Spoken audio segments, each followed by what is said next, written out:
Tu sais ce que c'est la plus grosse galère que j'ai eue dans mon couple?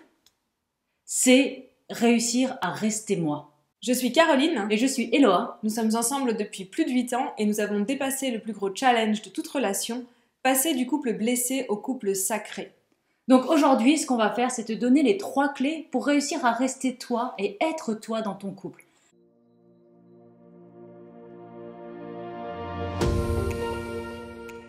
C'est quelque chose que moi j'ai vécu parce que j'ai une très grande tendance à me suradapter à la personne et à l'autre. Bienvenue les HPI si jamais vous êtes là, ou les autres autistes qui sont là. Okay, donc j'ai appris à me suradapter beaucoup à l'environnement, à la société, à mes parents, à l'école.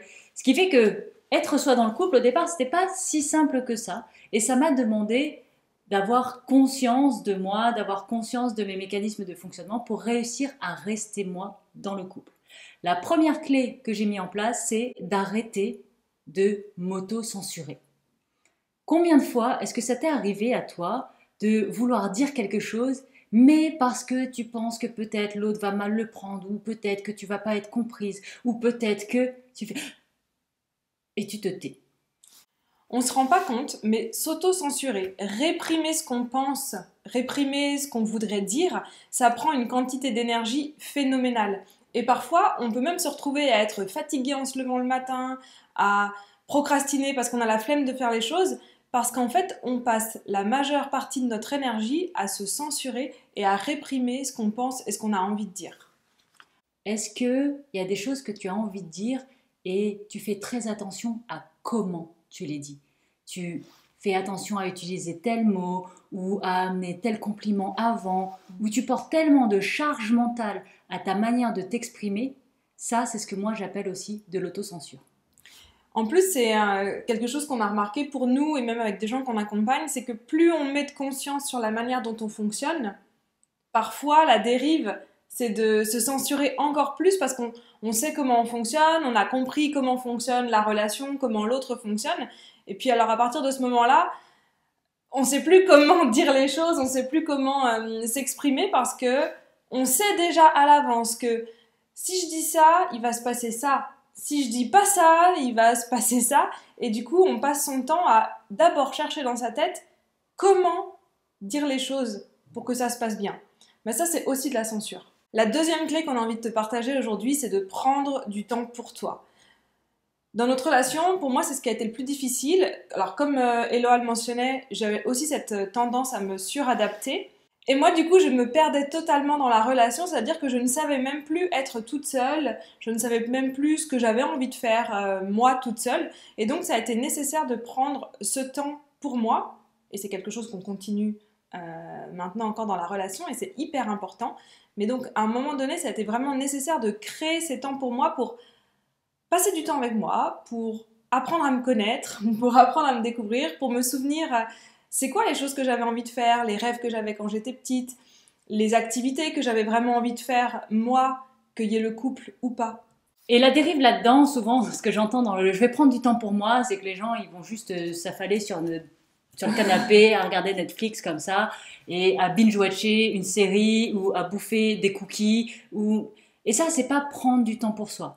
C'est prendre du temps pour rien faire et glander. Alors c'est cool, j'enlève pas ça. Mais en tout cas, c'est pas un moment de reconnexion à soi. Un temps pour soi, c'est un temps actif. C'est un temps où tu fais quelque chose pour toi. Alors tu vas faire une activité, peut-être du journaling créatif, de la peinture, de l'écriture, aller marcher dans la nature. Peu importe ce qui t'appelle toi et ce qui te plaît pour toi. Mais prendre un temps pour soi, c'est pas s'isoler dans une grotte et se laisser dépérir dedans et en disant bah voilà, j'ai pris 2 heures de temps pour moi, je suis fatiguée, c'est naze. Bah non, forcément, parce que c'est pas du temps pour toi là, c'est du temps à rien faire. Le temps pour toi, il est actif. Le temps pour toi, il a vraiment comme objectif de te reconnecter à qui tu es. Quand on est dans un couple, en fait, énergétiquement, on mélange toujours nos énergies, on dort ensemble, on mange ensemble, on vit ensemble. Et donc, il est nécessaire à un certain moment de se retrouver seul dans sa propre énergie pour reconnecter aux choses qu'on a envie de faire, aux choses qu'on aime, aux rêves qu'on avait. Parce que c'est clair qu'on a des rêves communs dans un couple, et on encourage énormément ça, mais on a aussi des rêves individuels. Et si on oublie ces rêves-là, ben en fait, on ne peut pas être soi. On ne peut pas être soi dans un couple, parce que c'est tout l'objectif de la vidéo, c'est notre intention, c'est de te partager les clés pour être toi-même dans ton couple. Si tu oublies tes propres rêves, tu ne peux pas être toi dans ton couple. La troisième clé essentielle pour rester toi et être toi dans ton couple, c'est de dire oui, mais vraiment oui, et de dire non, et vraiment non. On a appris que une femme qui dit non, c'est une femme qui dit oui. Une femme qui dit oui, en fait, c'est une femme qui dit non. Et on y perd un peu notre latin là-dedans. Est-ce que quand je te dis oui peut-être, est-ce que c'est oui ou est-ce que c'est non? Et quand je te dis non, c'est oui ou c'est non? Et ça, c'est vraiment quelque chose auquel on doit porter énormément d'attention parce que ça nous permet de poser un cadre et des limites saines pour soi, mais aussi pour l'autre. Parce que si la personne avec qui tu lui dis oui, mais qu'en fait c'est un non, elle va le sentir, mais elle va dire oui, mais elle m'a dit oui. Oui, mais là elle est en train de me faire vivre un non. Putain, elle est chiante. En fait, du coup, je peux pas la croire. Donc le lien de confiance s'étiole petit à petit, ce qui fait qu'à la fin, la personne avec qui tu es, quand elle te va te poser une question, elle va soit arrêter de te poser des questions parce qu'elle va anticiper que de toute manière tu dis ni oui ni non et que c'est toujours de la merde ce que tu réponds, soit elle va te poser une question et elle va te la reposer 6 fois pour être sûre de ta réponse. T'es sûre, hein? T'es sûre? Expérience vécue. Expérience vécue. Donc, être capable pour toi déjà de reconnaître c'est quoi tes vrais oui, c'est quoi tes vrais non, c'est la première étape, et vraiment de les exprimer pleinement dans ton couple. Ça va te permettre de te sentir être toi-même. Ça va te permettre aussi de te sentir comprise et de te sentir écoutée. Parce qu'en fin de compte, si tu dis oui quand tu as envie de dire non, comment veux-tu que l'autre t'écoute et que l'autre te comprenne? Comment tu veux te sentir vraiment comprise si déjà à la base, tu ne mets pas d'importance sur la manière dont tu dis oui ou tu dis non? Alors, puisque tu es un être humain, tu souffres de la blessure de rejet, bienvenue au club, peut-être que je te l'apprends, je suis navrée. Peut-être que tu croyais que tu ne souffrais que de toutes les autres, sauf celle-là.